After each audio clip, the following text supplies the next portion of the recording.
Hey y'all, welcome to another exciting episode of the Crowdsourced Politics News Roundup. I'm your host and moderator, Cypher here, and today we're going to be covering a lot of topics. I am going to give it another minute or so just for people to trickle in before I get started. We're just going to listen to some music in the background and have a good time while that happens. Hopefully everybody is doing well today, despite all of the bad news that's been coming out, especially from Afghanistan and some of the natural disasters that are happening elsewhere in the world.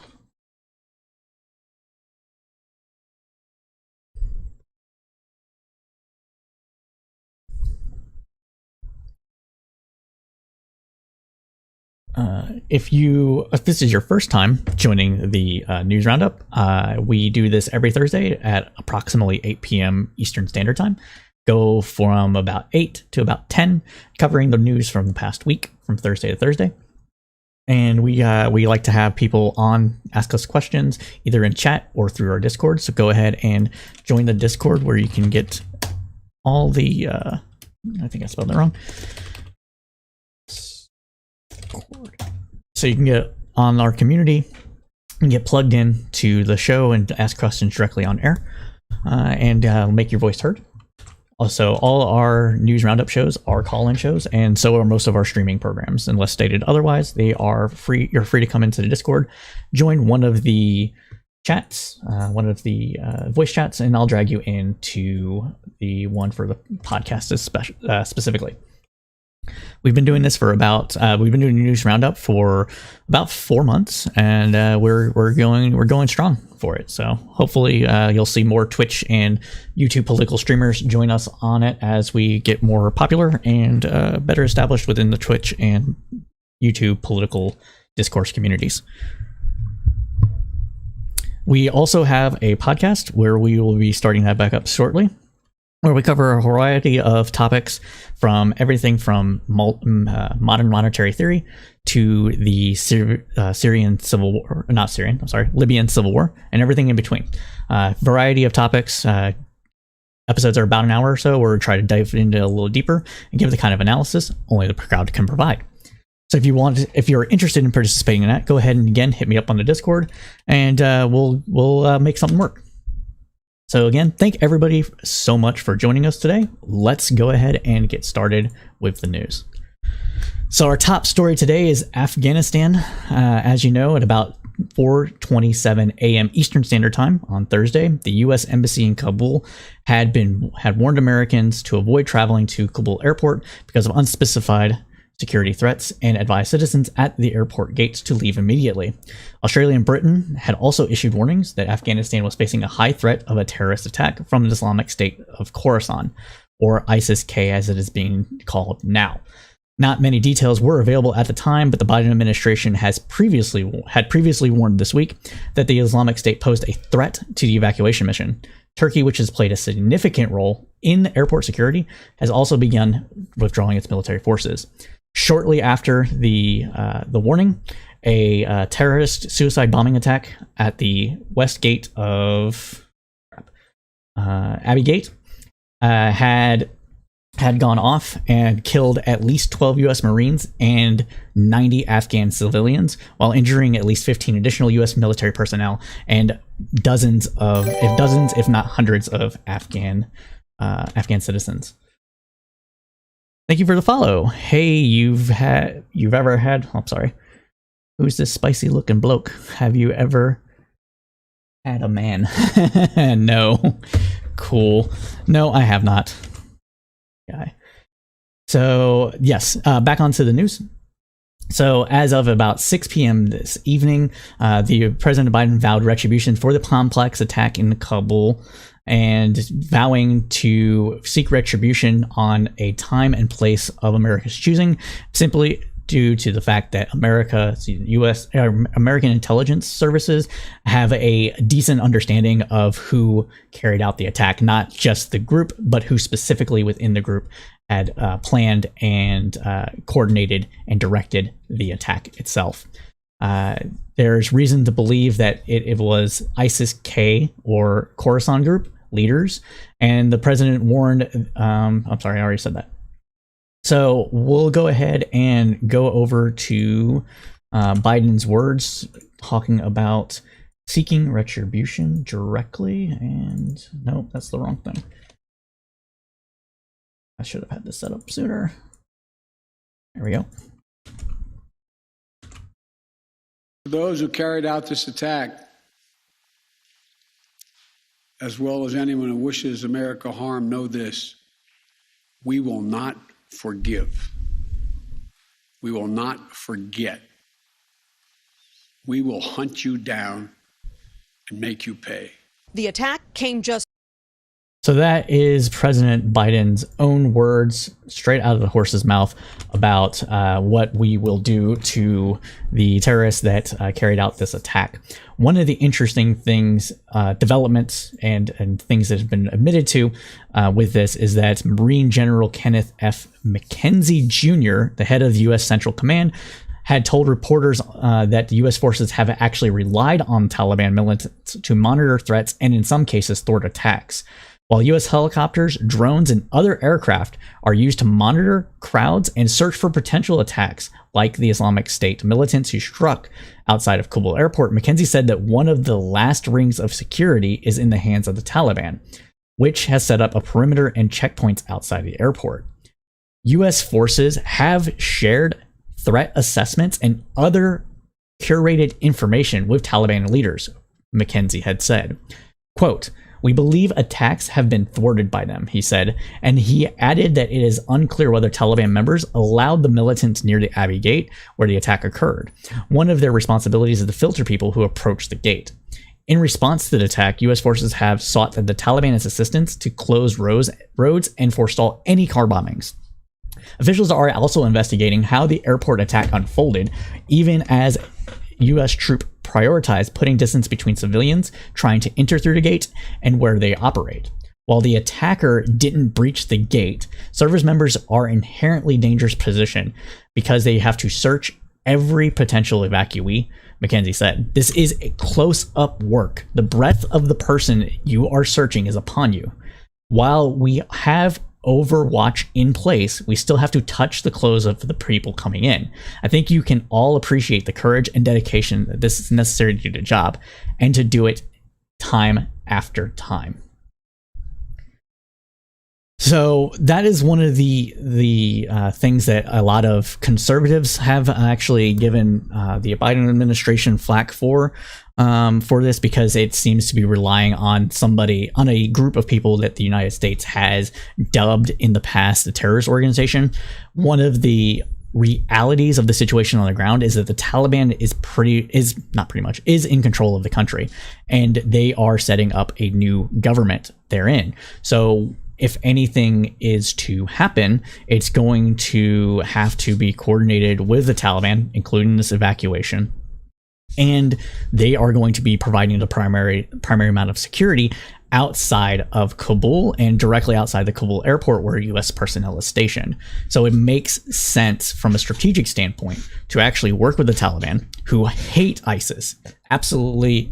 When I was stationed in Afghanistan, and I think I've mentioned this before on the podcast at one point, but one of the things that we heard on the radio was the fighting between ISIS and the Taliban, and the Taliban would call ISIS like Wahhabist, which is true, but they would call them Wahhabist and un-Islamic, or kafar, I think is what it's called, or kafir, and they would talk back and forth about how they would conduct attacks on one another and which ones were the true Muslims. And this was an interesting thing. So within Afghanistan, the Taliban don't like ISIS from an ideological standpoint, and they also don't like ISIS because they're trying to move in on their territory and set up their own kind of government caliphate and that sort of thing, which would eat into the Taliban's power base. So again, that's why it makes sense that the military would, on some sort of level, would work with the Taliban to help ensure that ISIS would not do these kind of things, or would try to help prevent them. Not only that, the deal that Trump reached with the Taliban specifically mentioned Al-Qaeda and ISIS and other foreign terrorist organizations, international terrorist organizations. They would be up to them to prevent those people from operating in and out of Afghanistan. And the Taliban, because of them wanting to be able to control their own country and being very hostile to foreigners in general, made sense that they would agree to that. And it seems that they are holding up their end of that deal that Trump reached with the Taliban and Afghanis Afghanis in general. They have a very much like we're men of our word kind of culture, and so if they make a deal in good faith, they are going to do their best to actually uphold that deal. Think of it like in Southern culture in the United States or that sort of thing, where a person says they're a man of their word and they go to the ends of the earth to make sure that happens. That's very much a part of Afghani culture as well.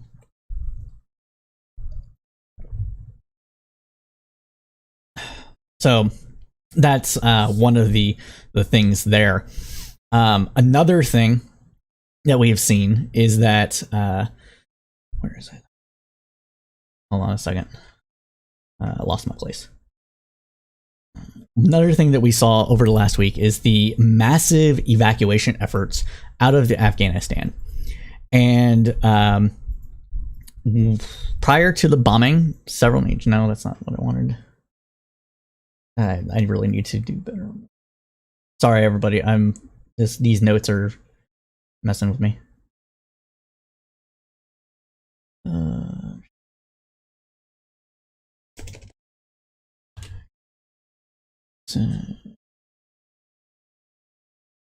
Well, I'll just riff on it. So, over the last 10 days, roughly 100,000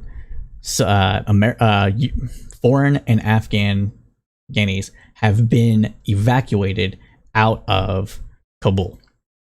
Despite the attack happening today, flights resumed fairly quickly, and while the numbers dropped in the amount of evacuees that were able to come out of Afghanistan from 21 and 19,000 over the last 2 days to 14,000, that is still very impressive. With this level of commitment from the US as well as allied forces, the amount of people to be evacuated out of Afghanistan is going to approach close to 150,000 people. The United States government has also made assurances that everybody that wants to get out of Afghanistan, every American that wants to get out of Afghanistan, will be evacuated. They're not going to force anybody to leave Afghanistan, but they are going to get everybody out as best as everybody out. So they look as though that we are going to be on pace to do that by the 31st. And in fact, the mission wind down is supposed to happen within the next, as of, I want to say 4 o'clock today, next 36 hours or so. So we're saying about 2 days that we should see a wind down, and with US forces being fully out of Afghanistan by the 31st. So that is everything that's happened in Afghanistan. Quote from Mr. Kirby saying, "We will continue to evacuate as many people as we can until the end of the mission." However, Mr. Kirby said the U.S. put higher priority on flying out American troops and equipment in the mission's final days. So again, while we would like to get as many Afghanis out as possible, and we did a bang up job actually doing that, as the deadline approaches of the 31st, the last 2 days or so are going to be probably strictly U.S. personnel and military equipment.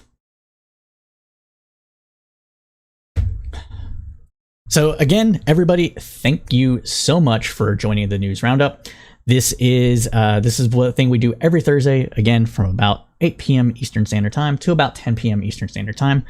We will take a break at 10 p.m. so I can go walk my dogs, come back within 30 or 40 minutes, and start streaming again, at least tonight, because I am supposed to be talking to somebody about a few things that we've talked about on Discord, and they would like to get my my take on this as well, on different things. So we're going to see that.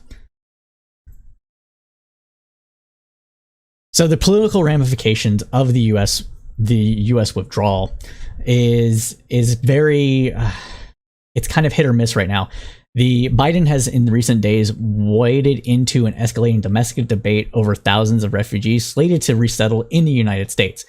Texas has already Dallas, Austin in Texas have already agreed to take collectively about 1,000 Afghani refugees. Texas has been one of the places that Afghan refugees have actually resettled in throughout the time in Afghanistan, primarily due to the fact that a lot of U.S. service members that deployed to Afghanistan came out of Fort Hood, and so that is where they had, we'll say, comrades in arms, and it has the space and the ability to take in the Afghan refugees, as well as it being a similar temperate climate, at least in the drier parts of Texas. So criticism is intensifying on conservative media outlets such as Fox News and OAM, and among Republican state lawmakers in Wisconsin, where some refugees are being temporarily housed as of today, and from nativist anti-immigrant factions that helped Trump ride into the White House. For some, there is anger that too many Afghans might be left behind. For others, particularly among conservative Republicans, there's worry that too many might be allowed to come in. And at the center is President Biden, facing difficult decisions and ramifications that could linger for months, if not years. So senior administration officials have sought to counter any notion that they will flood the country with unvetted refugees in the rush to provide safe harbor for Afghans fleeing the new Taliban government. Senior administration officials have also so far declined to provide figures on how many Afghans have been processed since the evacuation has begun, or how many they anticipate having to resettle in the United States. They have also not said whether they expect to raise the refugee cap, citing a fluid situation. Biden is now attempting to strike a balance between keeping doors open for Americans doors open to America for Afghans who assisted in the war effort, and the demands to make sure those lifted out of an area with sworn enemies of the United States undergo significant security checks. Biden has confirmed repeatedly that anyone arriving in the United States will have undergone a background check. Biden said, quote, "The United States will do our part. We are already working closely with refugee organizations to rebuild a system that was purposely destroyed by my predecessor." This organizations that he's talking about are actually largely civilian and religious groups that are specifically geared towards refugee resettlement, either as a calling of the religion, especially with Catholics, or as a kind of just a civics organization, either from prior military service members or other people. That's why you see a lot of refugee resettlement in and around areas where Catholics have a large presence. Some Republicans in Congress now want to limit the number of Afghan refugees to just those who served on the battlefield with American soldiers and their closest family members. Quote unquote, any Afghani who was an interpreter attached to America in the fight or had lead flying in their direction can live in my neighborhood, said Representative Matt Gaetz, the accused sex trafficker. I am concerned the current universe of people that the Biden administration is looking to bring into the country is greater than those that were actually in the fight and in the gravest of danger facing the Taliban. In other words, you have to earn your place to leave Afghanistan and save your life to come to America, apparently. I don't know. Several top Republicans, however, including Senator Minority Leader Mitch McConnell of Kentucky, have been adamant about the need to welcome refugees into the United States.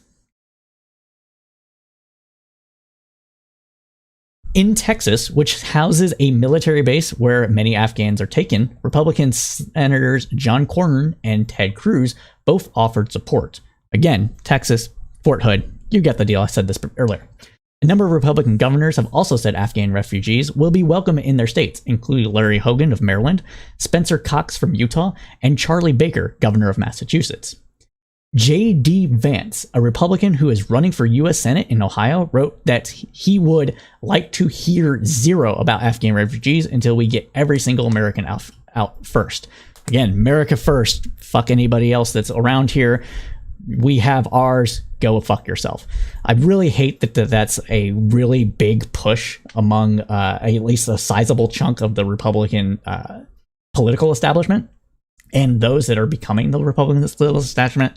But it is what it is, but it is getting to the point where that is going to be a majority opinion among Republicans.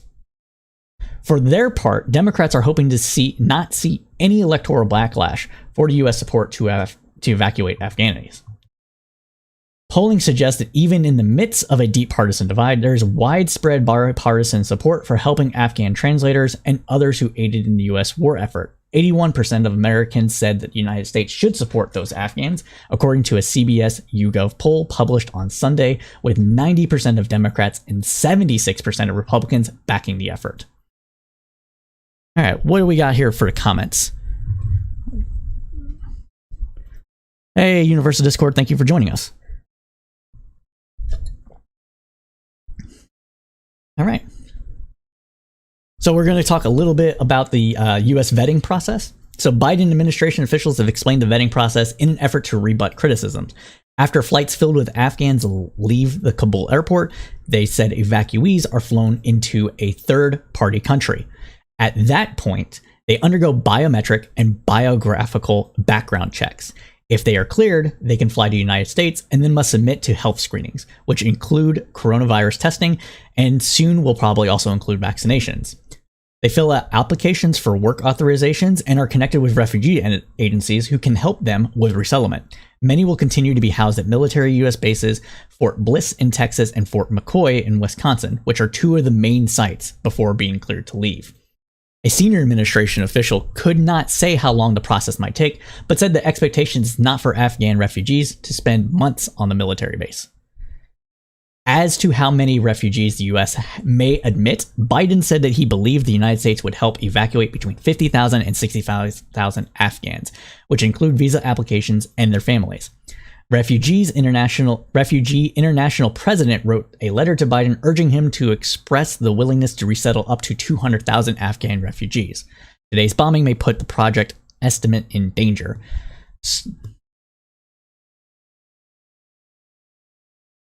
So I think so with the amount of refugees that are Afghans that have been evacuated out of Kabul, which is close to like 70,000 or so, it probably even a little bit higher. I'm probably overestimating a little bit of the amount of Americans and other American forces and civilian workers in Afghanistan that have been relocated, been evacuated from Afghanistan. Since there is such a high number, I would expect that to be a bit higher, not between 50 and 65,000, 50 to 65,000, but maybe closer to the 75,000 range for refugees to be resettled directly in America. With other countries doing their part, including Turkey and Germany, we could see as many as probably, or like I said, around a total of 150,000 Afghan refugees evacuated from Afghanistan by the 31st. Sadly, the coalition partners have actually already started their drawdown and will probably complete and terminate their help probably around the end of the weekend. So it's probably going to be about the 28th, 29th local Afghan time where you'll see the U.S. forces to start their drawdown and extricate out of Afghanistan entirely.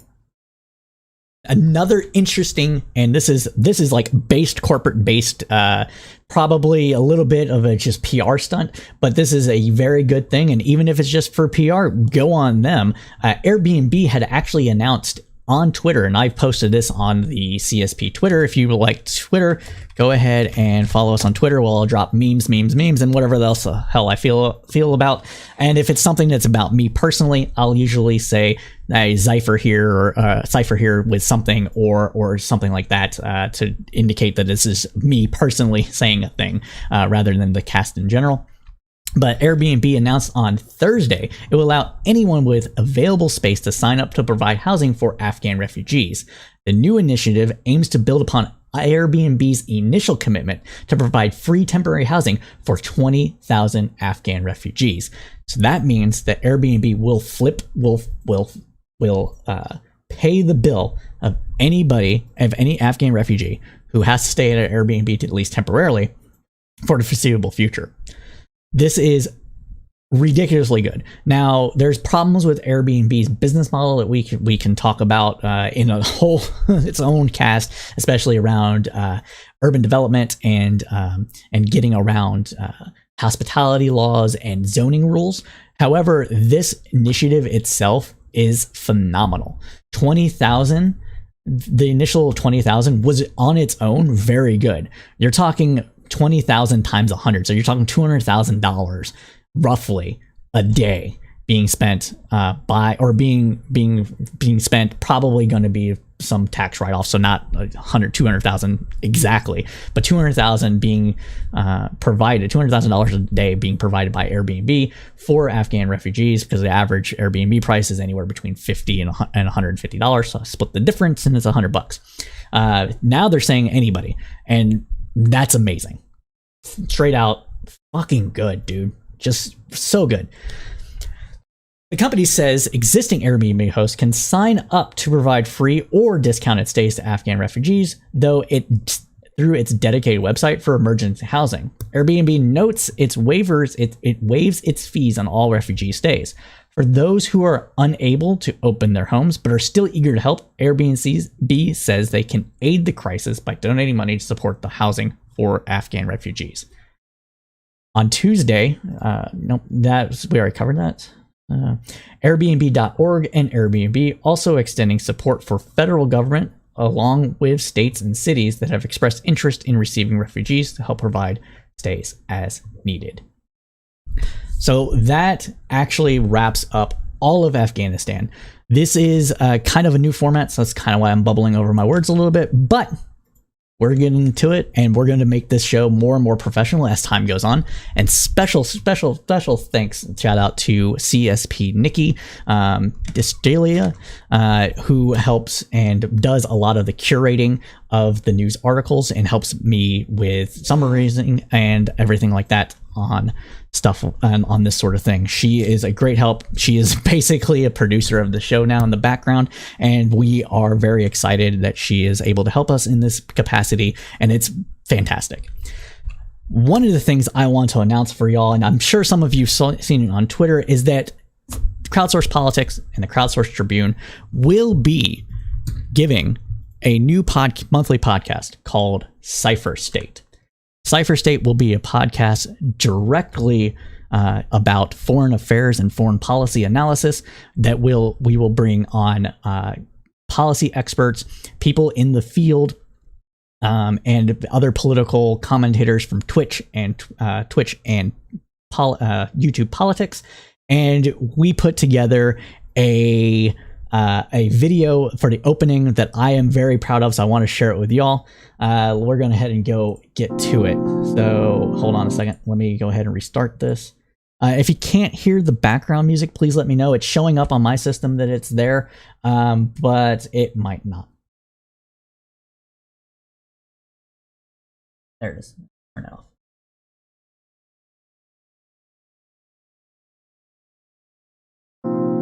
So yeah, I put this video together. We're going to be doing this. Universal Discourse has said that they'll be on. Tiberius D says they'll be on. North Countrymen will be on. Probably, maybe even Eris from Aristocracy will be on. So this should be a great little show focused on foreign affairs and foreign policy analysis. So I hope that video gives you a little bit of a teaser, kind of what we're going for. We're going to try to be a more serious, no dunks, very heavy discussion on a particular topic or a variety of topics as the political foreign affairs and foreign policy political situation dictates. We're hoping to give the kind of, can we get a Mateo return? Mateo is actually supposed to be part of this project, and he's supposed to be on these newscasts as he can make it, but he did start a new job that's having him work about 16-hour days. So so Mateo is more than welcome to come on. It's just he's just been so busy with work that he hasn't had the time recently. So hopefully he will be on with Forwardly Cipher State, if not the news roundups going forward. Right. Okay. Let's get back into some more news. So with the foreign policy analysis here, we're going to get into some more foreign news. So Venezuela is searching for survivors after a landslide. Rescue workers are searching for more than a dozen people who are missing after landslides tore through towns in Venezuela's western Mirred Estate. With 10 more days of rain forecasted, rescuers are racing to reach those feared buried before new mudslides are triggered. 20 people are confirmed to have died, and emergency workers have still to reach some of the worst hit areas. President Maduro said that more than 8,000 homes have been destroyed in the mudslides. And with Venezuela being rocked by political turmoil and shortages due to economic issues and sanctions from the United States, as well as sanctions and sanctions from other countries and poor mismanagement on their own part, this is just going to be exacerbating the political crisis that has been ongoing for the last 2 years or so. Now, Maduro has gained more support, especially after the failed coup attempt. From Guaido. And the reason I put coup attempt in quotes is because it was so slipshod that it was so slipshod that it is on the verge of being its own satire, and it makes me personally want to question how serious it was and who was actually behind it. Now, it's quite possible that some people said, yeah, we'll go do it for like $20,000. And they're like, sure, if they suck, it's only $20,000 and they're going to take the bag. And if it's good, it only costs us $20,000 to get Maduro out. So it's possible that was the case, but it was very weird. So, but because of that, and as well as other issues that have surrounded Venezuela, Maduro has actually raised in popularity. All right. So on to Ukraine. What may be one of Ukraine's largest Stalin-era mass graves has been identified by researchers. The remains of 5,000 to 8,000 people were found in 29 graves in the southern city of Odessa. The site, believed to date back to the 1930s, was uncovered during exploration works for a planned expansion of the airport. Hundreds of thousands of Ukrainians are believed to have died during Joseph Stalin's rule of the Soviet Union. Stalin's rule and the Soviet Union. Now, one of the things that is that this highlights is that some people may know, and if you don't, then you're going to learn it here, is that Ukraine has kind of a bit of a Nazi problem. Nazi political parties have actually had won seats after the Orange Revolution, and had actually made inroads into wider Ukrainian politics as being, not necessarily main political parties, but significant, like 10% of the vote kind of thing. And not only that, they have, with the amount of anti-communist sentiment that exists within Ukraine due to these things, and the nationalistic sympathies of the Ukrainian people on the whole, have actually gotten probably a bit more credit for their work against Russia and Russia's invasion of eastern Ukraine in the eastern Ukrainian region.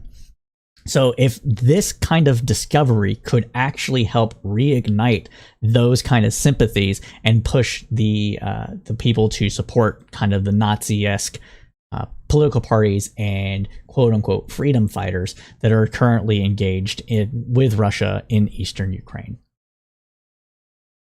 So in Tigray, the Tigrayan People's Liberation Front, TPLF, which is fighting the government in Tigray, says that the authorities have deliberately cut off communications. The TPLF says it is the legitimate governing party in the region, while the Tigray government has declared the TPLF a terrorist organization. It has been 2 months since electricity, telephone, internet, banking, and transportation services were cut in Ethiopia's northern Tigray region. Since then, it's become increasingly difficult to get information about the situation in Tigray. But some who have managed to reach an area close to neighboring regions afar have shared some details. Speaking to the BBC Hard Talk program recently, Ethiopia's Attorney General Gaiden Timothy said telecom workers were under attack in Tigray. There is a lot of jobs and the cost of living is going up, including the cost of wood, which is being used for cooking. Petrol is also scarce, making it hard to travel around. The lack of banking services and electricity is also hampering people's lives. Via the BBC. And with what a lot of people might not know is that Tigray has been kind of a separatist kind of region from Ethiopia for decades now.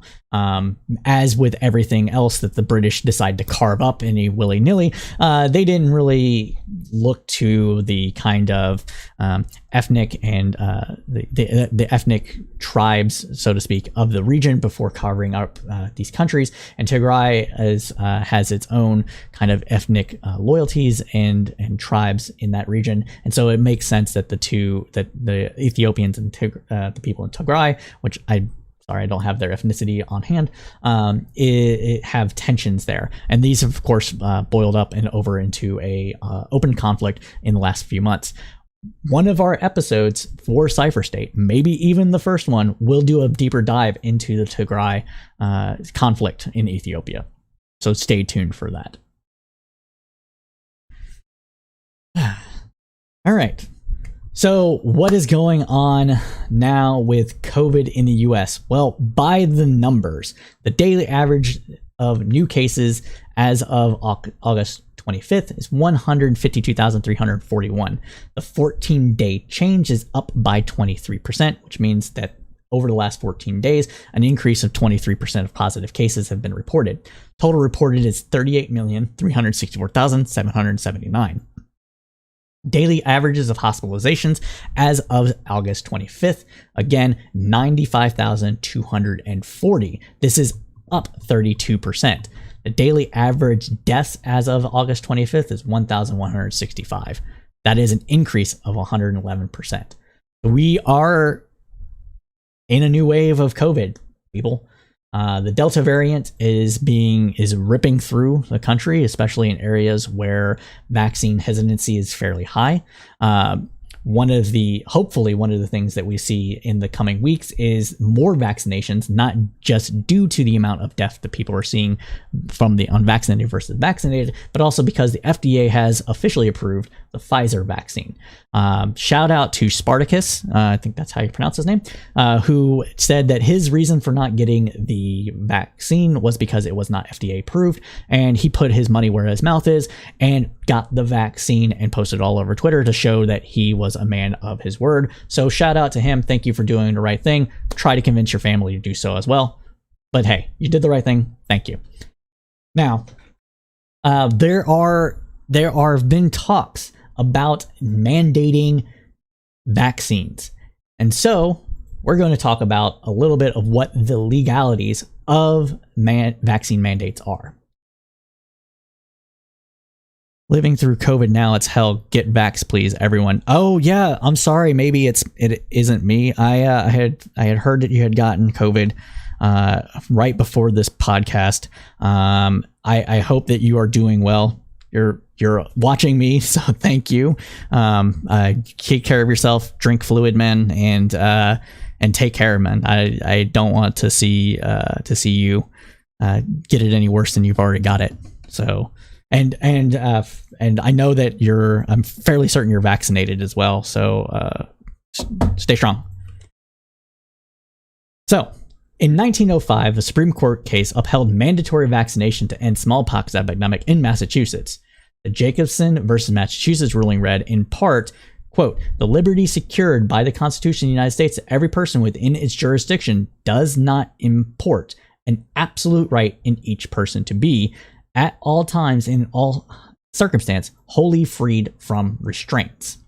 A second decision in 1922 called Zurich versus King confirmed the matter. In that case, the city of San Antonio, Texas, was sued for excluding students who weren't vaccinated for smallpox. The Supreme Court decision read, in part, long before the suit was initiated, Jacobson versus Massachusetts has settled that it is within the police power of the state to provide for compulsory vaccinations. While many states have moved in the direction of requiring vaccinations, some states have moved in the opposite direction, banning agencies from requiring proof of vaccination. As of late July, 9 states, including Arkansas, Arizona, and Ohio, and laws in places that somehow limit the mandating of vaccines, had laws in place that limit the mandating of vaccines. Some of these laws date back months to when the country was in a different stage of the pandemic. The laws tend to apply to state and local governments rather than private schools and private employers, and only prevent requiring a vaccine. State officials can still encourage vaccinations. Some laws are linked to the vaccine's authorization for emergency use, meaning they no longer apply to Pfizer vaccine now that FDA has fully approved it. While cities and states have long had the power to implement vaccine mandates, it is unclear if the federal government can do so. According to the Congressional Research Service, a sort of think tank providing Congress with legal and policy analysis, quote, "Except in certain limited circumstances, including any immigration and military context, no existing federal law expressly imposes vaccination requirements on the general population." And with that, is dubious whether or not the federal government has that power due to the 10th Amendment. The federal government does have authority in certain areas that would support executive action to fight COVID. Congress can also effectively create a mandate by stipulating that states must require vaccinations in order to receive certain types of fundings. So this comes with the power of the purse strings. The United States Congress and with the Senate, Congress in general, legislative branch, can pass laws that say, if you want this money, then you have to do this thing. That is not a violation of separation of powers or the 10th Amendment, because a state can just simply forego getting that money in order to avoid being required to do something. This has been a thing that has happened a lot since it was authorized by the Supreme Court in its implicit or powers of the Constitution and the fact that it is a government in general and controls taxes and whatever it does with those taxes. So this is one of those situations where the Congress can do something. However, it has its own kind of limitations. We saw this with the expanding of Medicaid across the states, where Congress said, "Hey, if you agree to expand Medicaid, we're going to require everybody to expand Medicaid. We'll pay 90% of it, and then after so many years, you'll have to cover the rest." Because it was you have to cover the rest, the Supreme Court struck that down. So there are limitations to this. Just because the federal government may have the power to mandate vaccination nationwide doesn't mean that it will. As always, this is an area where it is fluid and political ramifications are apt, so it would not be surprising if this is not handled. On to Florida. So in Florida, Governor Ron DeSantis and his administration continue to press their war against districts that defied him by requiring masks be worn in schools, even as the state continues to surpass its own record of cases, hospitalizations, and deaths. Never mind that the data that they had in regards to COVID that they created might have been slipshod in the first place and faked. So there is that. Now, in Florida has recorded at least 3,130,144 confirmed cases statewide and 42,731 deaths. Wednesday's news case broke the state's current single-day case total of August 12th. So Florida is experiencing the worst of it in the second wave, according to their own numbers, which leads me to, and given the amount of vaccination, even in Florida, is around 50% for adults, makes me want to say that they were lying about their numbers back last year. As of Wednesday's report, 11,137,284 eligible Floridans, or 51.9% of the state's population, had completed 2-dose series of Pfizer or Moderna vaccines, or have completed Johnson & Johnson's single-dose vaccine, according to the CDC. So what does that tell you? That telling you they were lying about their numbers initially. And the journalist, the data analysis and data scientist that worked for the Florida's version of the CDC that was a whistleblower and stole some data, is probably telling the truth.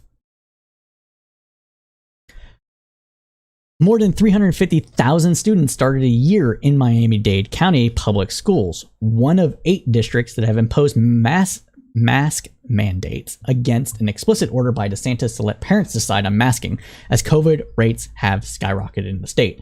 Now, with the state that DeSantis is saying is that parents have the right to raise their kids as they see fit. The school can't tell parents how to raise their kids. Ergo, the school can't mandate mask.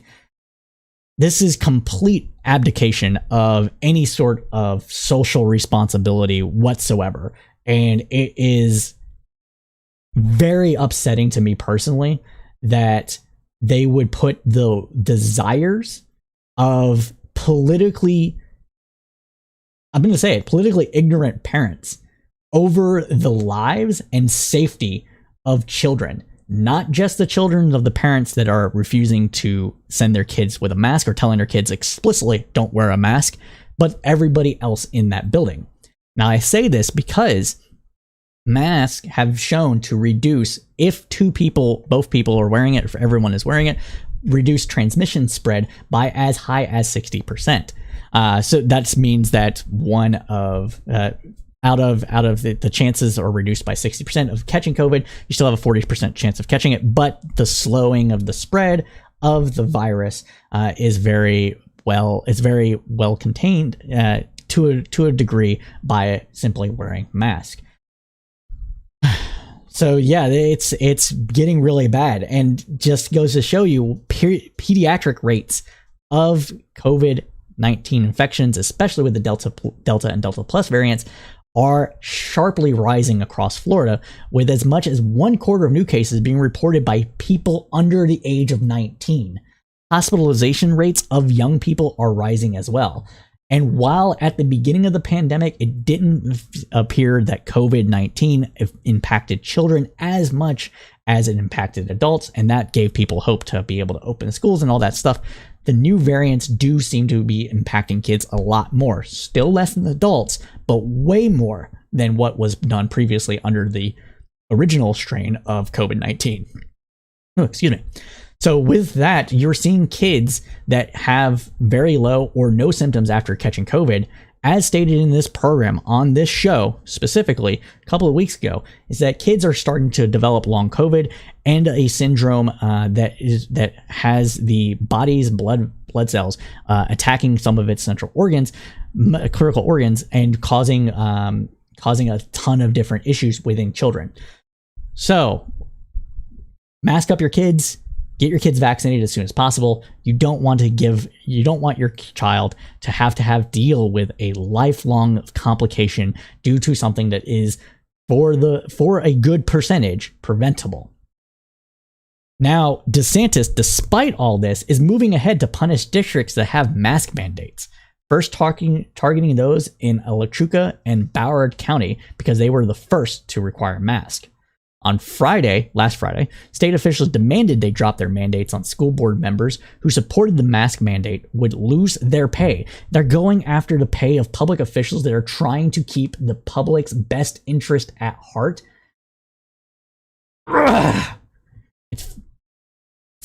Can't fucking say this, man. So yeah, this is super bad with this.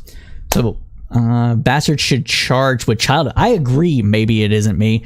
They really should be charged with child abuse. If your kid is not vaccinated, rather than, when I say not vaccinated, I mean just in general here, and they catch a preventable disease that is not only not just maybe life threatening, but also very hard on their own body, when you could have prevented it through a vaccine, that's child abuse. So I 100% agree with you. What else do we got here? So say those who don't like mask or vax, would you have sex with a condom with someone with... Oh, true. Yes. So it usually shuts them up. Cool. Yeah, I agree with that. Maybe it's me. Yeah. Usually shuts them up. Good. It's a good thing. Hey, Howard Wooden Sock. Appreciate you joining us today on the program. Love it. So back over to Florida. On Monday, demanded at least one of the districts provide compensation information for those board members so they can start withholding their pay. The Florida Board of Education planned an emergency meeting to grill the superintendents and that of a few other districts that imposed mask mandates. Oh, we just got a... What do we get? We got... Hey, Designated Downer, thank you for hosting. Appreciate it. You're in Florida, right? I mean, tell me if you have comments and you want me to read them on air, go ahead and drop them in the chat, where chat is like, drop them in the chat. You know where it's at. And I'll get to them as they come in. And if you want to join me on the air and say your piece, just join the Discord and I'll get you in. So yeah, let's keep going on with the news show. So the Florida is trying to go after political opponents through this method. The directors of communications for the Florida Department of Education said in an email, quote, "It is important to remember that the issue is about ensuring that local school board members, elected officials, follow the law. They cannot pick and choose what laws they want to follow." This is actually a true statement. You want laws to be as they are, but morally speaking, you don't follow unjust laws. And I'm going to give credit to these school districts, these cities and localities that are saying, no, we care about the lives of our children and our citizens more than we care about our paycheck or possible legal ramifications. Good for them. Good for them. So a group of about 75 South Floridan doctors staged a demonstration on Monday to draw attention to the number of unvaccinated COVID-19 patients flooding their hospitals in Palm Beach County, Florida. The frustrated doctors want people to ignore the nonsense and absurdities that you're hearing, the things that people say at public meetings, and recognize the value of what a vaccine will do, said Kerry Sanders, reporting on the ground in Florida. He added that 85% of the ICU beds in the state are full. So this is just a kind of exercise in ignorance, in trogdom. Man, okay. I'm gonna break from the news a little bit to tell you about my appreciation for the word troggy, short for troglodyte. It is such a beautiful, beautiful insult that you can level on people. One, it's not ableist, because it is about a person that is willfully ignorant or old-fashioned or willingly stupid. And ergo, a person that has all the information and is choosing to do the wrong thing, or troggy. Two, because of its versatility, you can use it as troggy. You can use it as noun, adjective. You can even say it's a verb. That's some trog shit. So that is where I'm going with my insults from now on. Also, it won't get you banned on social media. You can call a person stupid and tag them, get you banned. But call them a troggy, no one knows what it is. Yeah, boomer's kind of true, but this is not ageist. So there you go. But yeah, so after that, I want to tell you what I think some of this is really about, with these mask mandates and that sort of thing. So there's two things, in my opinion, that are influencing what these mask mandates and the anti-mask mandates and stuff surrounding schools are. First, the Republican Party has actually gone after anti-vaccine liberals in order to convert them to be Republicans, or at least libertarians, so they won't vote for Democrats anymore. By saying things like doing the whole "my body, my choice," the kind of things about saying that people are not allowing people to have body autonomy and that sort of thing with the vaccines and everything like that, we can convince them to no longer be liberal and join the conservative side, because that is a very important issue to a lot of these people.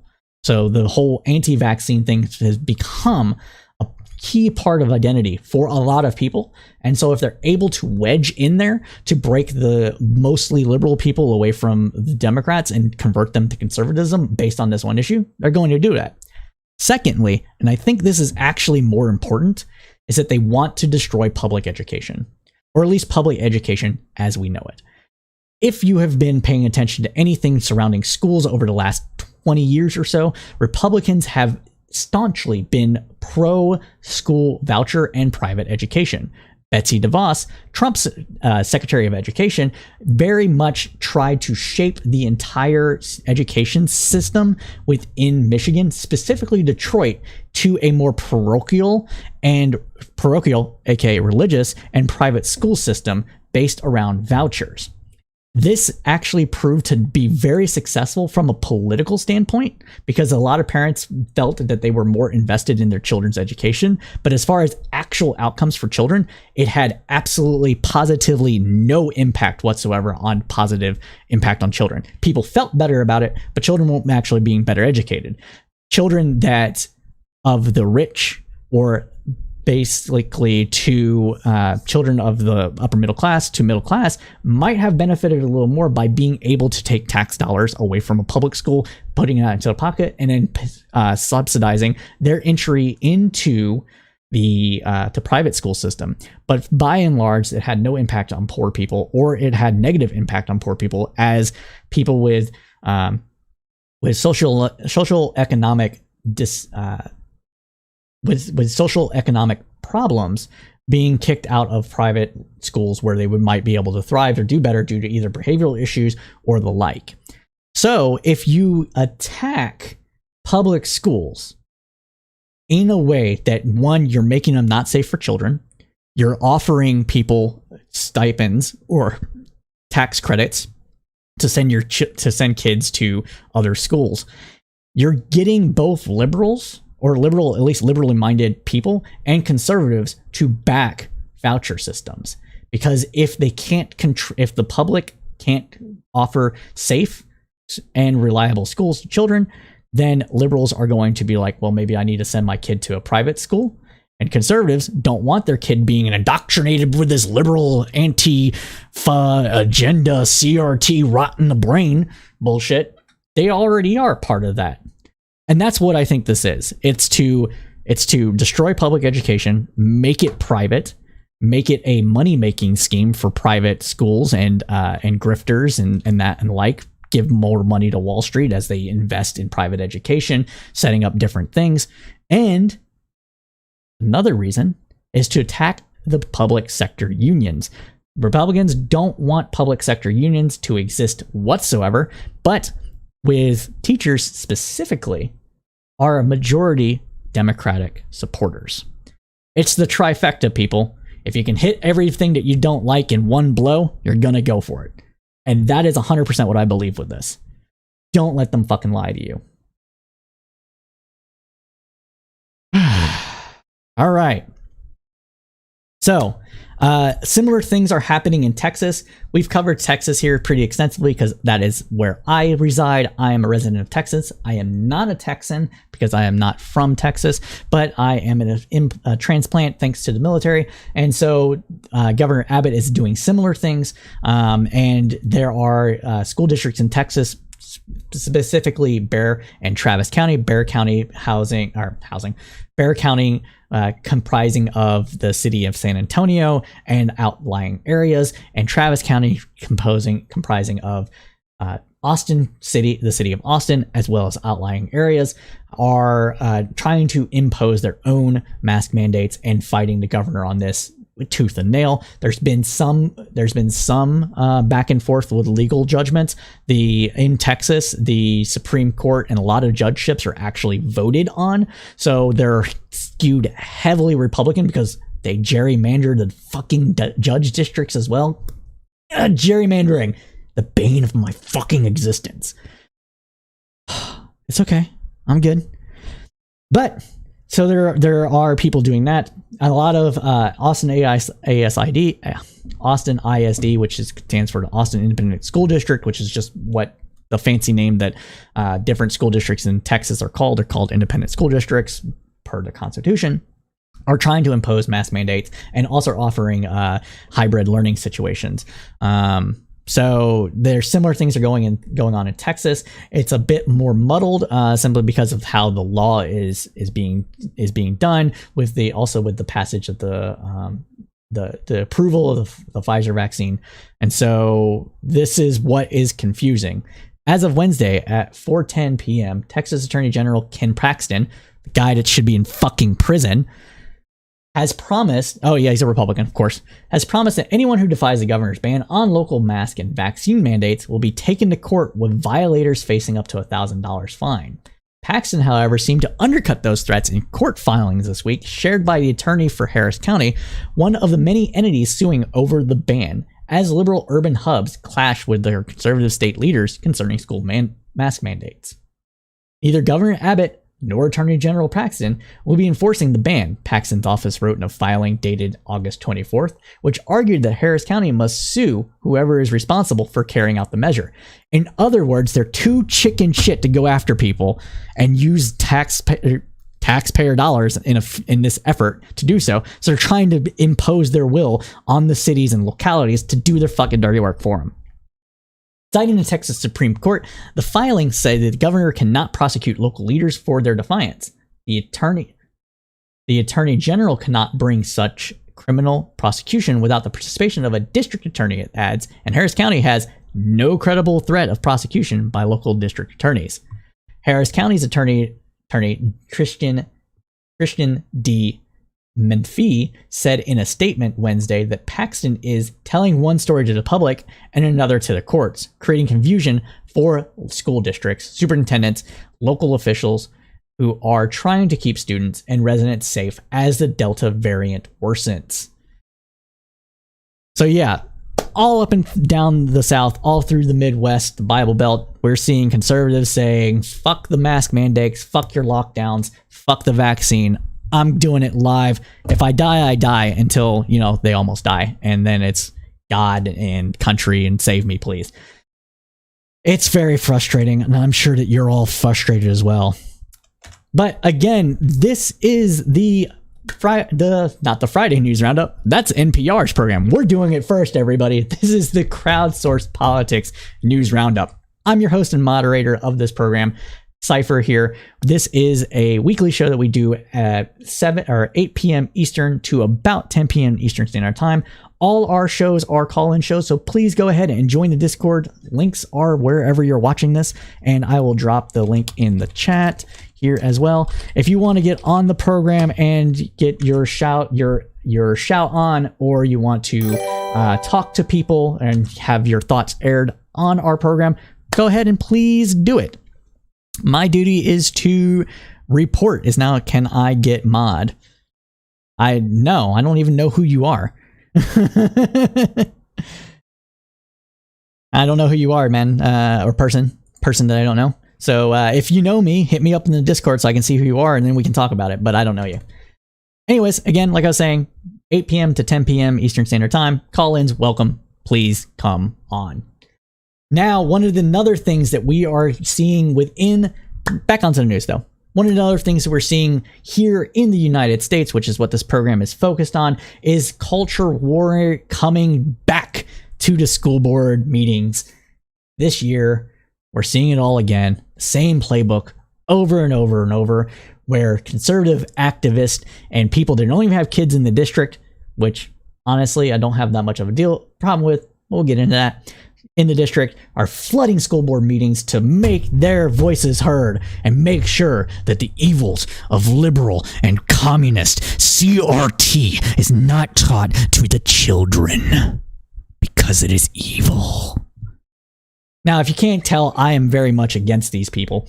CRT is not being taught in school. What they're actually complaining about is that their little myth of the lost cause is no longer being focused on. So this is happening across the country, and we're going to talk about it. So from Anchorage, Arkansas to Fort Lauderdale, Florida, school board meetings have become the stage for the latest act in America's culture war over education, one with roots in the country's deep racial and political divisions. School boards are a uniquely vulnerable spot in culture war landscape because they are open to everyone and they're not really prepared for it. Adam Lance, a Brigham University professor who studies the history of education in the U.S.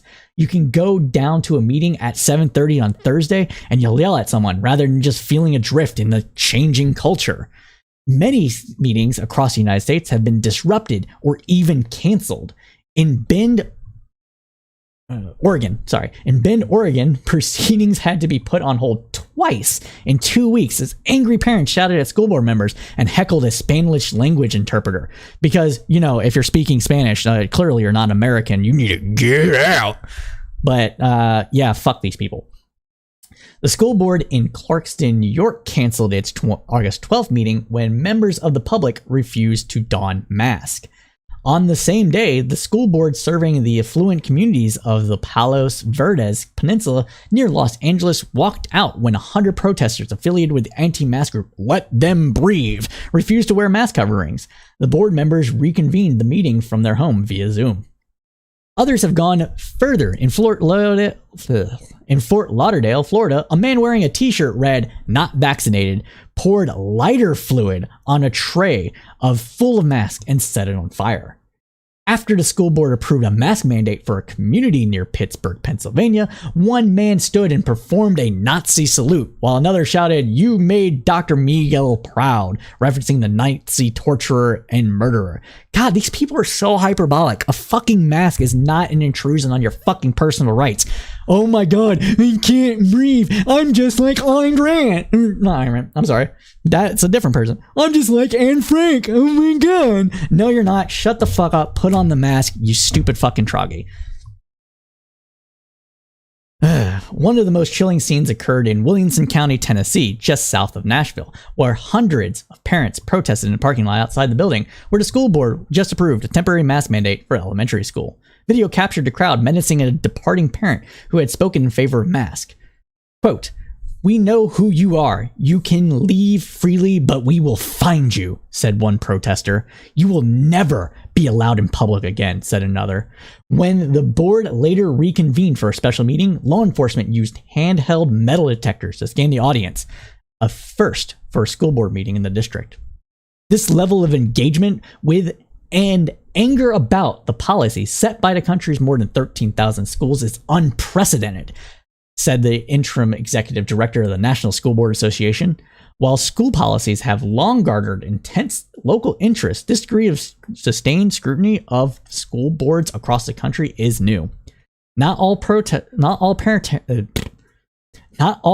are protesting against mask mandates, however. In Mishawaka, Wisconsin, about 50 parents held a protest after a local school board voted to make mask optional. And in Fort Worth, Texas, pro-mask parents held a mock funeral procession to the home of the president of the school board, where they protested against her decision not to hold a vote on mask mandates. Excuse me. Ew. I don't know what that is. Alright. Anyways. Rather than being viewed as a simple precaution, however, the question of masks for children has become a partisan political issue absorbed into the broader culture war between liberals and conservatives over everything from how schools should teach the history of slavery to the admission policies of selected schools and whether transgender children should be allowed to play sports and go to the bathroom.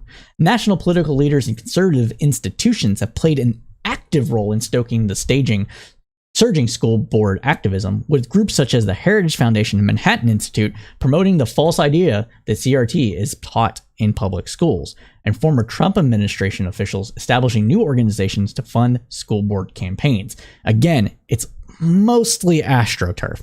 If you see a person go viral on conservative media after Ben Shapiro or fucking Trump Jr. or Tucker Carlson or Hannity shares a video, or Povich or whatever the fuck his name is, the Pizzagate guy, share a video, you know that it is AstroTurf, because there's no way in hell these people will just find random videos on YouTube and Twitter about these things and be like, this is what I want to talk about, just minutes or hours, sometimes minutes after it's been posted. A lot of these people have been that we've seen in school board meetings that have made compelling cases as concerned citizens and parents, not at all politically affiliated, are in fact leaders of political action committees, local and national. Now, this is a thing that I reported on during the charity stream that we had, where I showed a black gentleman protesting the CRT being taught in school because he thought it was white kids being taught to hate themselves and to look at black people as inferior. Turns out this knuckle fuck was actually a person that has been groomed to be a conservative activist and politician within the state that he was residing in. I don't remember which state. And so we're seeing here that the same playbook that was done for the Tea Party is now being applied to schools, because apparently that's what we do now. All right, let's get to some comments that I missed. All right, let's see. It happened like this and even worse during the Spanish flu and the previous TP shortage with Reagan. Yes, true. Dirty ice turn off. Oh, scary thought. Look down at glass of water and wonder what. Yeah, I think I've drank some of this. I have no idea what the fuck. Sadly, this country seems to be going down the road of division and plurality with a vengeance. People are more concerned about themselves causing division than you're trying to find solution. Sometimes a solution is comprised on both sides. I can agree with that. Universal. Underground Media. Oh, thank you, Underground Media, for joining the stream tonight. I really appreciate it. And again, if you ever want me on your program to interview or whatever, feel free to reach out. We tried to coordinate something in the past and just didn't work out. But yeah, feel free to do that. Same thing. Yeah, Uni, you too. All right. So back to this school board stuff. National political leaders and conservative institutions played. Oh, I already played that part. In June, the right-wing Christian group FRC Action, an offshoot of Family Research Council, which is the anti-LGBT group that supported the what is it? Oh yeah, torture, conversion therapy of LGBTQ plus kids. Held a boot camp to train volunteers for doing battle on the front lines of school board politics. The conservative movement, preoccupation with particular education issues, speaks to its dislike of social, demographic, and cultural changes. As young people grow and adopt new ideas and attitudes, schools become a collecting point for grievances. Right now, it's mask mandates and CRT. In different decades, it would have been subversive socialism and Elvis Presley. And not only that, this is an ask that I have done on this show a couple of times now. I feel that liberals and leftists only attend school board meetings when they don't attend them enough. We'll just say it that way. So they attend it when it's a particular issue about, like, let's say LGBT education. Like I attended in Austin, where they were talking about expanding sex education to include LGBTQ plus awareness, as well as whatever was legally permissible according to Texas state law with sex ed, to be able to talk about things like proper sex stuff. Texas is abstinence only, and you can't do much. Some school areas, you still have to do the whole sock thing for a condom. Can't talk about anal sex. Can't talk about oral. Can't talk about ST. You can only do the scare tactics with STDs, that sort of thing. But so it seems like liberals and leftists only show up to school board meetings when these particular issues are on the agenda, while conservatives will hijack any school board meeting, doesn't matter what it is about, in order to push their agenda. And as sad as this is true, the more people that are out there that look like they support a position, the more people are likely to assume that that is the correct position to support and bandwagon, or at least seem that there's not enough pushback, and so depress the amount of pushback that would actually be garnered had others been out there opposing them. So again, as a political ask from me personally, not necessarily this podcast, but me personally, if you have the time, if you have the energy, if you have the means, please attend a local school board meeting. I don't care what political side you're on, but you should not let these lying fucks control the agenda. All right, finishing up the roundup here on COVID with Ivan Merchant. I can't pronounce that. The horse dewormer. The horse dewormer, which has been approved only as an antiparasitic treatment for humans and animals such as livestock and horses, has become the subject of a spike in calls of poison control centers across the country. The drugs produced for humans are different than the drug made for livestock. Duh, which is highly concentrated and is toxic to people and can cause serious harm. Ingesting the drug is rising as the Delta variant of coronavirus has spurred higher COVID-19 transmission rates. Multiple reports of patients treated at hospitals after self-medicating with Ivan Merchant led the Food and Drug Administration issued a warning on Friday. "You are not a horse. You are not a cow. Seriously, y'all, stop it," the agency tweeted. And this is really funny because our good friend and pal, Brett Weinstein of the Dark Horse podcast, has been pushing this bullshit for months. And it is hilariously sad that people have taken his word as gospel in this matter, because he's a smart man. He's a biologist. He knows what he's talking about. But does he? No. He's just following anything that will allow him to tell his audience and himself that getting vaccinated with the COVID-19 vaccine is not the right way to go because he's afraid of it. Why? Because he's new. Because it is new and it's scary. New is always scary, people, especially when you're older and you don't know any better. But the problem is he should know better, which makes him a fucking grifter. So I will always call him a motherfucking grifter. Oh, I'm swearing way too much. I will always call him a grifting asshat, because that's what he's doing. He's doing it for the cash, people. He's doing it for the cash. All right. You won't wear a mask, will try horse shit. So telling of the cult of 45's mentality. True and based opinion. There, maybe it isn't me. Let me go through some of these comments. There are no signs that were involved. Compromise, dirty word, but truth is more. Best school board meeting ever was seeing Chad Smith's wife almost beat Scott Baio's ass. Maybe it isn't me. Please send that to me if you can find a video of that. That would be hilarious. Underground Media says, what is sad is when the parents acting worse than 3-year-old children. And I agree with Universal Discourse. It probably isn't so much about compromising, but rather truce, finding somewhere to meet in the middle. True. You'd be surprised at what people will do for money. Let me know and I'll give you my best Hollywood stories. Lou, those people take the cheesecake on that. I believe it, Universal Discourse. I 100% believe that. All right. I'm honestly tired of talking about COVID. We're going to cover COVID every week until it's no more coverable, but I think it is time to move on.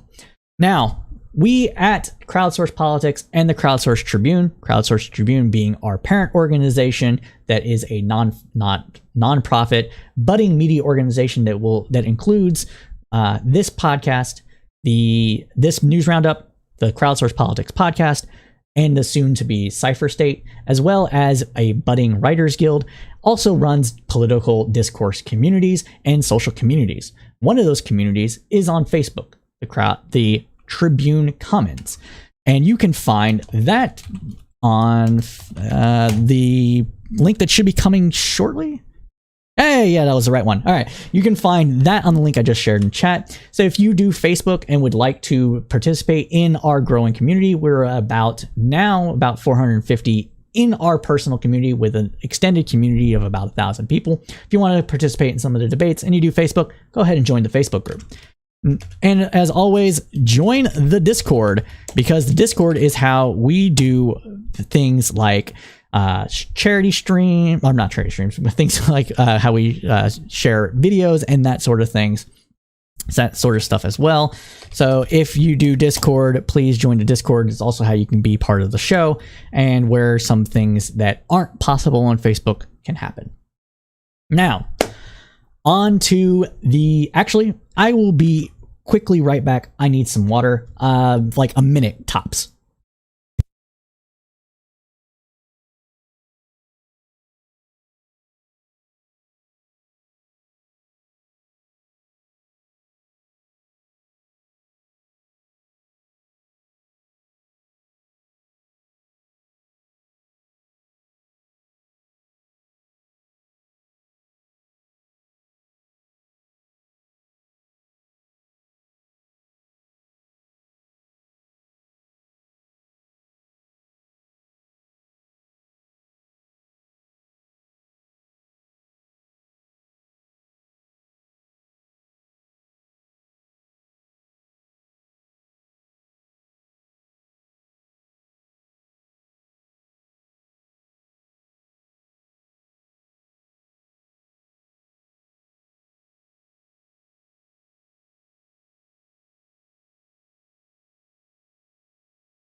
And we're back. Thank you for patiently waiting for me to get some water. Appreciate y'all being here. We love you. This is why we do it. If it wasn't for our audience, we would just be a couple of people shouting into the void that is the internet to no avail. So thank you so much for patiently waiting, and we'll be back onto the news roundup. But thank you, maybe it isn't me, for reminding people, please, please, please smash that like button for the algorithms. If you are not following on Twitter, or I'm sorry, if you're not following on Twitch, please do so if you're watching us from Twitch. And if you are watching us anywhere, hitting the like button actually really does help us out a lot. Every like helps push us up the algorithm upstarts and makes it possible for us to show up randomly while other people are watching other news programs. And remember, we do our news roundups first before anybody else, with the similar, if not better, analysis as major news programs. Just wanted to put that out there. Not wanting to toot my own horn too much, but we get it good here, all right? So please go ahead and smash that like button for the algorithms. Again, it does help us out. All right, so on to some additional political news here. So we are, as you know, there's a bunch of people that I associate with on Twitter who are in California, and California is experiencing the Newsom recall. This is a huge story and will also be kind of a bellwether for how energized Republicans may be for 2022. If Democrats can defeat the recall, against Newsom, it bodes well for the prospects for Democrats across the country in 2022, even though California is kind of a unique case as far as politics is concerned because of the amount of effort and money being poured into this recall effort. Caitlyn Jenner is one of the people that are going against them, as well as Larry Elder, who, by all accounts, is kind of misogynist dickbag, but has been on programs such as PragerU and right-wing media for decades now. So this is a big story, and that's why we're going to talk about it. In total, 46 candidates of all political persuasions are running to replace Gavin Newsom, governor of California, in the September 14th special election. Early returns, though, look promising for Democrats. At a time when 22 million ballots have already been mailed to voters in the Golden State, Democrats and labor groups are engaged in an intensive push to convince their voters to participate. Given that the poll after poll has shown that Republican voters are more engaged and fired up than Democrats, because of course they are. They're trying to oust somebody, right? But with that enthusiasm gap, it doesn't necessarily bode well for Democrats because people are like, well, he's not gonna get recalled anyways, so I won't participate. If too many people do that, he gets recalled and he can't keep the seat or keep the governorship.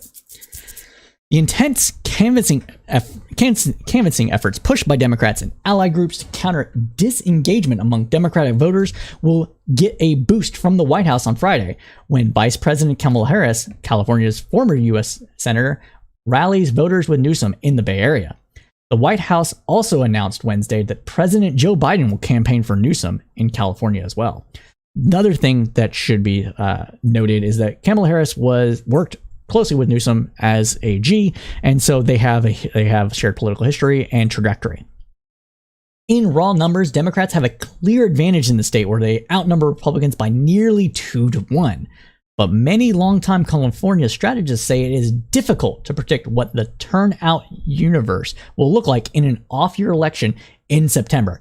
So not only is it an off-year election, right, where there isn't any election going on, so people aren't necessarily aware of the fact that they need to vote. They might forget because it's not normal, but it's in September, which isn't the normal voting month. It's all kinds of problems with this, right? So that's the issue here. So this is where every single registered voter in the state will receive a ballot. Democrat strategists say the very early trends in ballot returns do look promising for Democrats who want to defeat the recall by voting no on recall. So there's two things here. There's the vote no on the recall question, and then who you would like to see run for governor. So if the recall is not defeated, then the top two vote getters of the recall by raw percentage will be the people that can be governorships. And so if Democrats don't energize their base enough to defeat the recall, it is quite possible that two Republicans will run against each other due to the nature of how California does its primaries, this is kind of a dual effort in that, where they don't have partisan primaries. They have what they call them, like super primaries, I think is what they're called. But basically everybody runs at the same time for one election. Top two percentage of vote getters go face off head to head, and that's the way it is for every election. So basically, they do an open primary system, which is the first round of like instant runoff or a first round of voting kind of system, and then the second round determines the winner between the two tops. So it's actually a decent system, really. It's pretty fucking good. But that's the problem that we're facing here. So Larry Elder could get like 18% of the vote and be the next governor of California because people screwed up. So as of Wednesday, Political Data Inc.'s tracker of ballots returned showed that 1.5 million ballots had been sent back so far, 57% of which were Democratic ballots, compared to only 1% that were GOP ballots. Now, here's another issue, though, right? So Republicans apparently like to vote in person now for some reason. I don't know if it's because they're worried about in-person voter fraud or their ballot not getting counted or what have you, but they're tending to not vote as early as they used to. So while this looks very promising, doesn't necessarily mean it's a shoo-in. So that's what's going on in California. Now, we got to talk about it because it's still going on. January 6th updates. So the insurrection happened on January 6th, whatever you want to call it. The insurrection, the coup, the terrorist, whatever. They stormed the Capitol. They broke things. They were there. Some of them were there to murder people. It was an insurrection. So a group of 7 Capitol police officers filed a lawsuit on Thursday accusing former President Donald Trump and nearly 20 members of far-right extremist groups and political organizations of a plot to disrupt the peaceful transition of power during the Capitol riot on January 6th. The suit, which implicated members of the Proud Boys, the Oath Keepers, militia, and Trump associates like Roger Stone, was arguably the most expansive civil effort to date, seeking to hold Trump and his allies legally accountable for the storming of the Capitol. Now, the Proud Boys, everybody in this space should be aware of who the Proud Boys are. Proud Boys are basically they're basically the brown shirts for Republican and far-right causes. Far con causes. I don't like calling them right because that has implications. But they are a organization explicitly designed to be a gang with fraternal kind of camaraderie thrown into the mix, and they're going there to bash the anti-fash. So they want to brawl. They've been seen tipping over and busting heads, and they're and that sort of thing. The other thing about the Proud Boys is that the Twitch community has had its own run-ins with the Proud Boys and their kind of propagandist Suspect Sushi. His name was fucking Suspect Sushi. I mean, come on, y'all. Why you gotta do this to me? Why they gotta tell on themselves and you just let them? Dude, come on. Come on. He was hiding his power level the whole time. Guys, come on. All right? Anyways, but the Proud Boys are that, right? And a lot of them are misogynistic. A lot of them are like what you would call in the South some good old boys that like to bust some heads, bust some skulls. Okay, yeah, all right. And so that's what they do. Now the Oath Keepers are kind of like your daddy's organization, right? They're not like a frat, but they're like we are proud, respectable people that just want to protect our Second Amendment rights from those that wish to take them from us, foreign and domestic.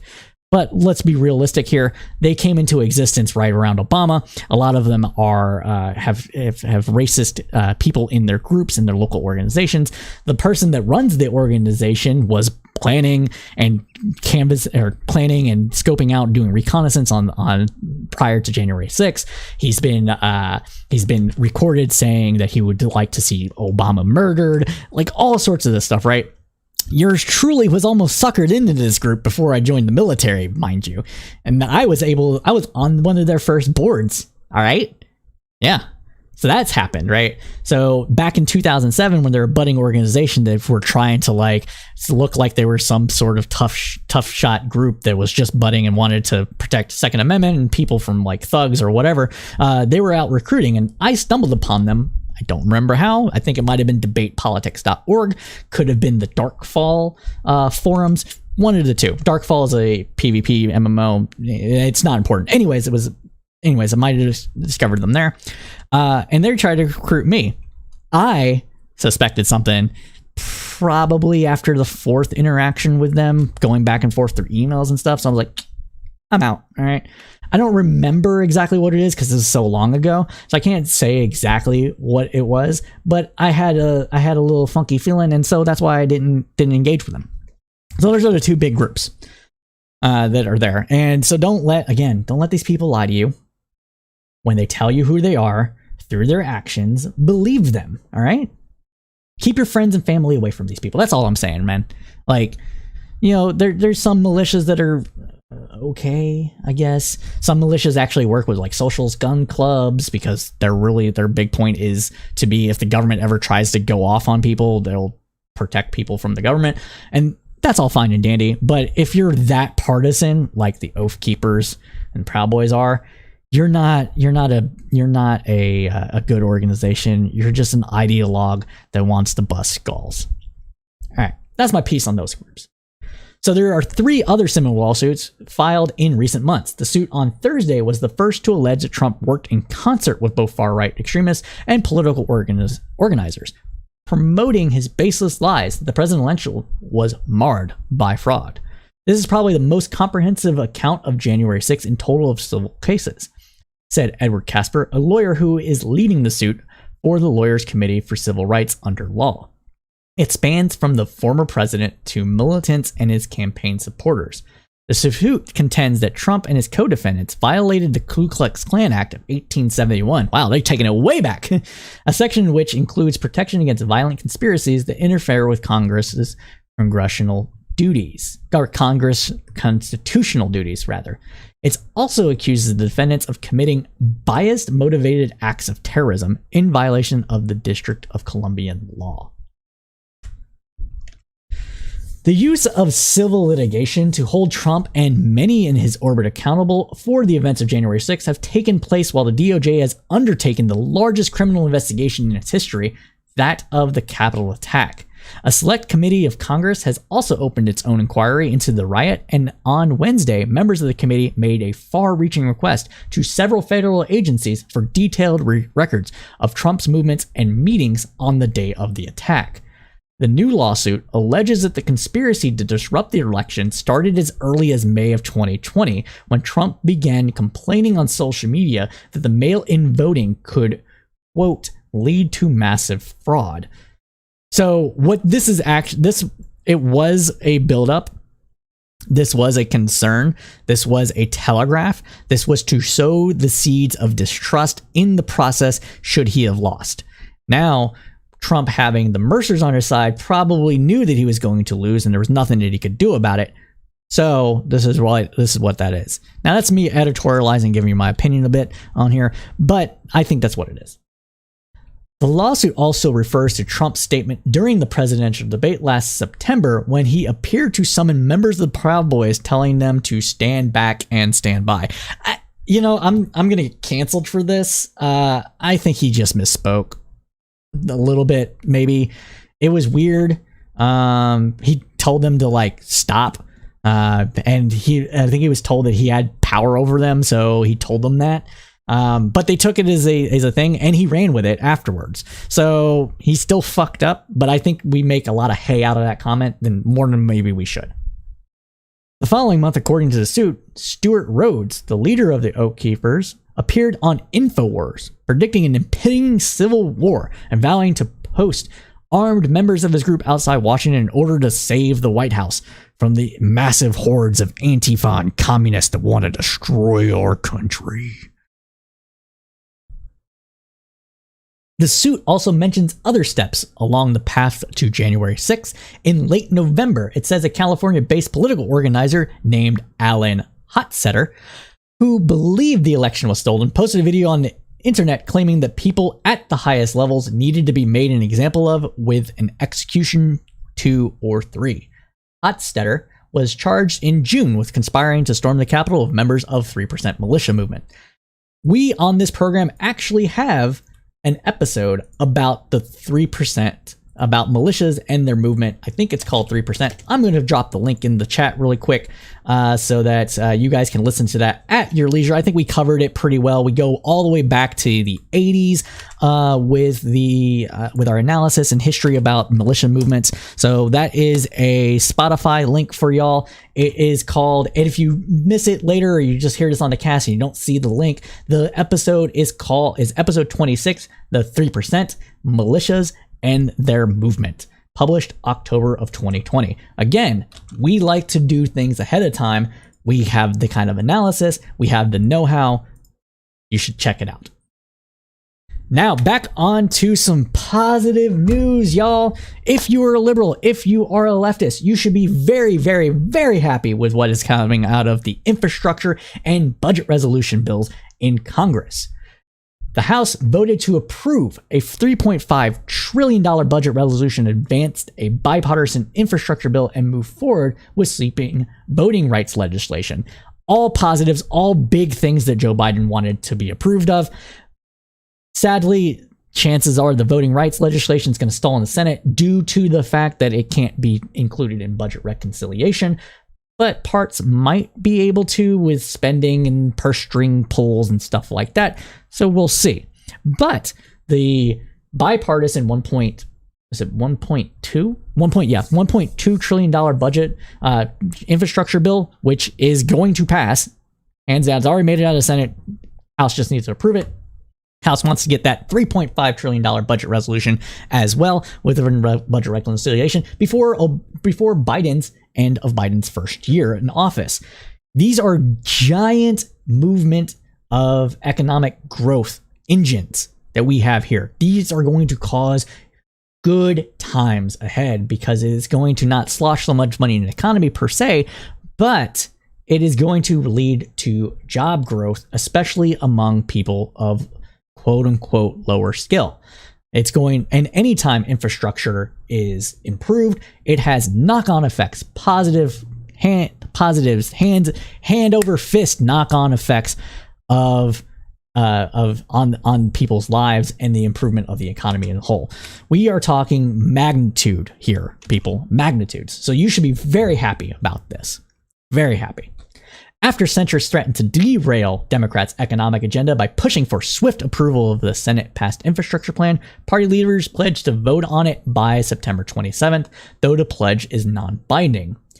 In a 220 to 212 party line vote, the chamber passed a $3.5 trillion budget reconciliation and advanced a $1 trillion bipartisan infrastructure bill. The vote allows Democrats to write and approve a massive spending package without Republicans and puts the Senate-passed infrastructure plan on a path to final passage in the House. Republicans oppose both the spending and the proposed tax increases to pay for it. Of course, Republicans are against the tax increases. It hurts their donors, and their donors don't want to get hurt, right? It also does things that Republicans don't like give poor people more money, and those sort of things. There, it also helps lower income families and middle income families to be able to do things like have both parents working and make a better life for themselves and their children. These are all positive things. There are some Republicans that are more on the populist side of the House that might be for some of these things, but chances are they'll vote in lockstep against it because it helps people they don't like. So we'll see how that goes with Republicans. But with the Democrat side of the House, moderates lost the plot and were whipped into submission. The opposition from 9 holdout Democrats threatened an agenda that supporters say will boost the economy and provide a lifeline to working class households. Democrat leaders have cast the budget plan as the biggest expansion of the American social safety net in decades, and the infrastructure bill as an long overdue refresh of transportation and utilities. All the Democrats ended up voting for their party Tuesday. After the vote, the Democrats led by Representative John Gottheimer of New Jersey said the deal with party leaders does what we set out to do: secure a standalone vote for the bipartisan infrastructure bill, send it to the president's desk, and then separately consider a reconciliation package. However, in a statement Tuesday, Congressional Progressive Caucus Chair Jayapal said the two proposals are integrally tied together and will only vote for the infrastructure bill after passing the reconciliation bill. Now, we could get into a situation where it's delayed, could get into a situation where we've passed the numbers, and so we're committed to having this much money spent. We just don't know exactly where it's all going to go. It could get wonky here, but because of the passage of the resolution to do budget reconciliation, it's a done fucking deal, people. Now, how big that final reconciliation bill will be is still up in the air. So Democrats in both the House and Senate hope to write the bill in a way that strengthens the social safety net and also invest in climate policy. The measures call for expanding Medicare, childcare, and paid leave, extending and strengthening household tax credits passed last year, creating universal pre-K, and creating incentives for green energy adoption. Now, as I just said, the amount what that bill will eventually entail is anyone's guess. Budget reconciliation means that the delegation from the House and a delegation of the Senate come together and reconcile the two bills. The Senate probably won't pass more than $2 trillion. The House is set to pass the 3.5. So they'll reconcile and they'll come up with with amount of money in the middle. It's possible that the Senate will lowball the fuck out of it and only pass a $1 trillion bill. It is my opinion, and you can call me the Biden whisperer because I've been right a bunch. Toot toot. Anyways, that it is going to be around to an additional $2 trillion. So collectively, we will be at around $3.4 trillion between the infrastructure bill and we'll call it social infrastructure bill, the budget reconciliation bill here. The reason that I say that is because Joe Manchin and Kyrsten Sinema are both very much against a very large package. But Joe Manchin, who Kyrsten Sinema is likely to back, are for a more measured policy that actually tackle the same kind of problems. So what we could see is less money for green energy, maybe a little less money in the tax credits, but overall a major increase from what the spending levels are of today. Now, regardless of what that level is, it is over a 5 to 10 year period. So it won't hyper generate in the economy, but not inflate. What's a good word? That's a good word. It hyper boost the economy because it's going to be over such a long period of time, but it will have positive impacts every year that money is going out, hands down. So again, be happy, everybody. It's coming together.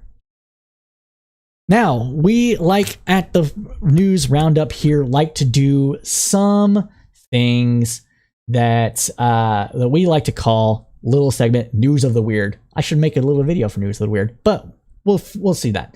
So there are some things here. So let's go ahead and this one is gross. So let's do this one.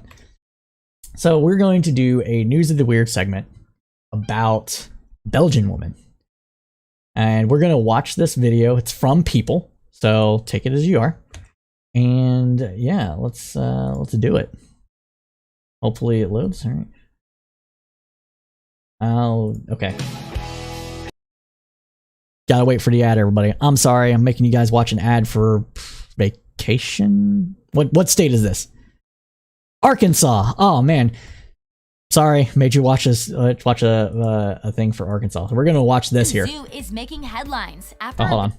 There we go. A Belgian zoo is making headlines after it banned a local woman from visiting the park's chimpanzee exhibit due to her, quote, affair with one of the primates. A chimpanzee named Cheetah arrived at the Antwerp Zoo 30 years ago, and over the past 4 years, A.D. Timmermans has visited every week, developing a close bond with the animal. According to Newsweek, Timmermans said this: "I love that animal, and he loves me. I haven't got anything else. Why do they want to take that away?" She went on to add, quote, "We are having an affair, I'll just say." According to the outlet, the affair Timmermans mentioned involved the two waving and blowing kisses to each other from opposite sides of the primate's enclosure. The zoo recently claimed their lengthy relationship is negatively impacting Cheetah's rapport with the zoo's other chimpanzees, causing them to ignore him and not consider him part of their group. A spokesperson for the facility said an animal that is too focused on people is less respected by its peers, and they've banned Timmermans from making contact to prioritize his well-being. Zookeepers are now working to help Cheetah learn to interact with his fellow primates. That's so sad. Wow, that was a downer.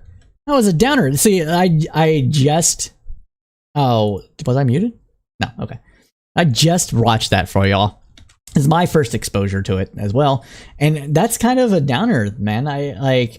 You gotta feel for the woman because they're lonely and they've developed like they said, a relationship with the chimpanzee, and it wasn't sexual, so it wasn't like bestiality or nothing like that. But if it's causing negative impacts to the animal while she's gone, then it's something that has to be done for the animal's welfare too. And so that sucks. That's really, man. All right. So yeah. What else do we got here? We have another. Oh, this one's fun. So we have another news of the weird segment here. We'll do. So we'll watch this video here real quick as well. Then YouTube. All right. This is a bear stealing an Amazon package. And bear's like, that's mine. That's my Amazon package.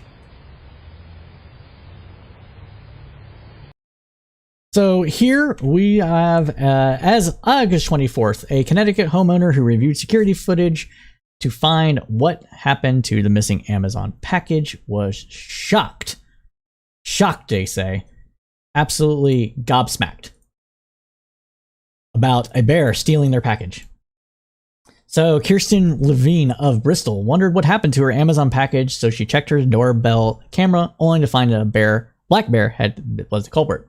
Levine posted a video to Facebook showing the bear taking the package from her front step and walking down her driveway with the pilfered parcel. All it contained was a roll of toilet paper. So Levine doesn't know why the bear was interested in the package. It later turned up in a neighbor's yard. It's unknown whether the bear opened it first and then discarded it. This is one of those cute but scary stories, and kind of where kind of where nature meets civilization, and the kind of things that brings as we encroach more on territory that was home to wildlife. They're going to interact with humans more and more, and that is going to cause issues. Had anybody been outside at the time the black bear was trying to take this package for whatever reason, maybe it smelled good, maybe it wanted to be in a Charmin commercial, but it might have caused serious harm and damage to people. So it's important to know what bears are in your area if you live near the woods or in the areas where bears frequent, and be on the lookout, people. Again, that's an ask. So yeah, that actually, I think that's everything. Let me double check here. So we went over Afghanistan. We did some good foreign affairs highlights, some foreign relations highlights. We covered COVID pretty extensively. Covered the Newsom recall, January 6th, House Budget Reconciliation Bill and Infrastructure, and some news of the weird. So yeah, everybody, that's a wrap. We're done for tonight. So again, everybody, thank you so much for joining us on the Crowdsourced. That is Crowdsourced with an ED Politics News Roundup. I'm the host and moderator, Cypher, and this is done every Thursday from roughly 8 p.m. Eastern to roughly 10 p.m. Eastern Standard Time. These are call-in shows. I say that a lot. Nobody wants to call in, it seems, but we're still going to keep promoting it because that was one of the desires that I had when I came up with the idea of having a news roundup. In the vein of the Friday News Roundup, hosted on NPR, first by Diane Reen and then by the 1A podcast. So if you want to get part of the program, want to get part of the community, go ahead and join the Discord so that you can come in. And if you do Facebook, please join the Facebook group and follow the Facebook page. It does help us out. Again, we will be having our second episode, but the true inaugural episode of Cypher State in September.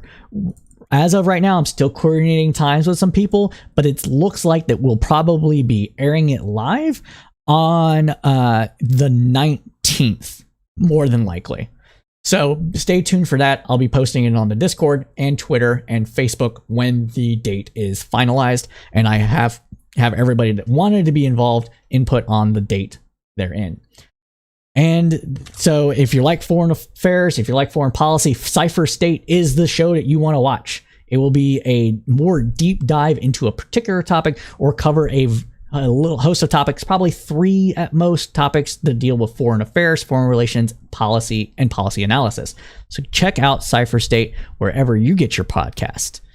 And as always, everybody, thank you again so much for joining us. But this is a wrap. So but stick around. We will be raiding somebody. I'm going to raid. Let's see who's live right now. I think if Prime Kai's is live, we're gonna raid Prime Kai's tonight. So we're gonna do that. So raid means that you can join the other people to go watch another streamer that I support. And so we're going to do that. So we're going to go ahead and raid Prime Kai's tonight. He's a good dude, and he's good people. He does a pretty good show. Does the all black everything and the Reverie, and does a lot of stuff for small streamers. So he's good people, and we're going to raid him. And as always, everybody, keep your head up through the political storm.